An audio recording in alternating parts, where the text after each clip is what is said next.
Assalamualaikum warahmatullahi wabarakatuh. Alhamdulillah kita masih diberikan kesempatan untuk belajar walau dilakukan secara online atau daring. Untuk hari ini, untuk kelas 7 kita akan belajar tentang kegiatan ekonomi konsumsi. Apa itu kegiatan ekonomi konsumsi? Kegiatan ekonomi konsumsi itu kegiatan untuk memakai atau menghabiskan barang dan jasa guna memenuhi kebutuhan hidup. Nah, orang yang melakukan kegiatan konsumsi kita sebut sebagai konsumen. Sedangkan barang yang digunakan untuk memenuhi kebutuhan kita sebut sebagai barang ekonomi. Barang konsumsi macamnya ada dua, yaitu barang konsumsi yang habis sekali pakai dan barang yang dapat digunakan berkali-kali. Barang yang habis sekali pakai itu berarti barang yang langsung habis ketika digunakan pertama kali. Contohnya seperti makanan, minuman, obat, dan lain-lain. Kalau barang yang dapat dipergunakan berkali-kali, artinya dapat dipakai berkali-kali, contohnya seperti tas, sepatu, meja, kursi, kendaraan, itu contoh barang yang dapat dipergunakan berkali-kali. Sama seperti kegiatan ekonomi yang lainnya, kegiatan konsumsi juga memiliki tujuan. Apa itu tujuannya? Yang pertama, untuk memenuhi kepuasan setinggi-tingginya, untuk mencapai kepuasan setinggi-tingginya. Yang kedua, untuk memenuhi kemakmuran masyarakat. Yang ketiga, untuk memenuhi kebutuhan hidup.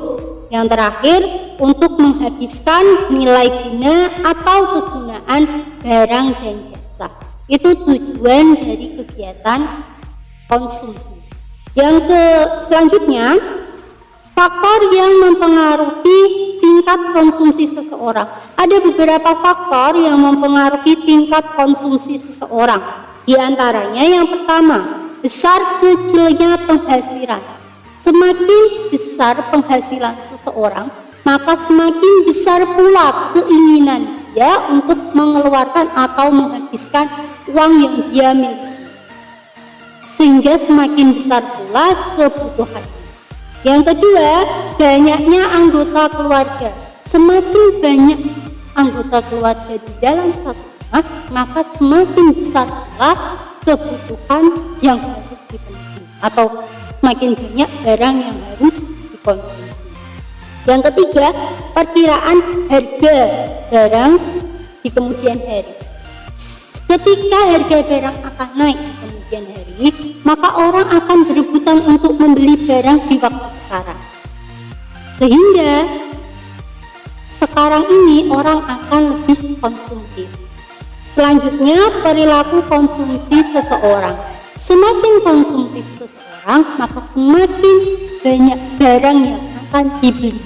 Tapi semakin hemat seseorang, maka akan semakin sedikit barang yang dibeli.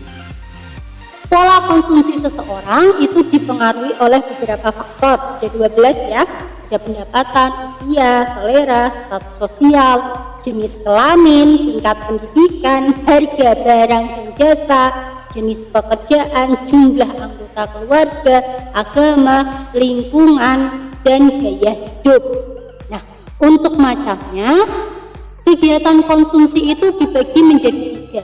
Ada kegiatan konsumsi dalam rumah tangga, kegiatan konsumsi dalam perusahaan, dan kegiatan konsumsi negara. Kegiatan konsumsi dalam rumah tangga itu berarti segala kegiatan konsumsi yang dilakukan oleh sebuah atau suatu keluarga. Contohnya, kegiatan untuk memenuhi kebutuhan sehari-hari. Untuk memenuhi kebutuhan sehari-hari, sebuah keluarga itu biasanya mengatur konsumsi seperti menyusun anggaran belanjanya, mencatat pengeluarannya, menghemat pengeluarannya. Itu adalah kegiatan konsumsi dalam rumah tangga. Yang kedua, kegiatan konsumsi dalam perusahaan. Contohnya seperti membeli bahan baku, membeli mesin baru, membeli kendaraan baru, atau menambah pegawai atau karyawan. Itu termasuk di dalam konsumsi perusahaan. Yang ketiga, konsumsi negara. Segala sesuatu yang dibeli oleh negara, contohnya belanja APBN, APBD, itu termasuk di dalam konsumsi negara. Tentunya kegiatan konsumsi itu membawa dampak baik yang positif, yang baik maupun yang negatif. Kalau yang baik atau yang positif, berarti dampak konsumsi itu menjamin kelangsungan siklus ekonomi, baik itu menjamin kelangsungan produksi, menjamin kelangsungan konsumsi, dan menjamin kelangsungan distribusi.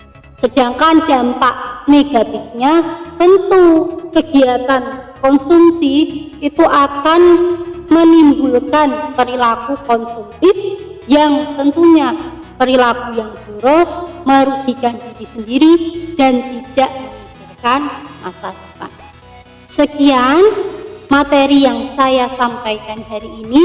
Untuk tugas, silahkan kalian buat video berdurasi maksimal 3 menit tentang kegiatan produksi, baik itu contoh kegiatan produksi, kegiatan konsumsi, maupun kegiatan distribusi. Salah satu saja. Dikumpulkan, dikirimkan ke WA saya, dan batas waktu pengumpulannya 1 minggu. Sekian penjelasan saya hari ini. Wassalamualaikum warahmatullahi wabarakatuh.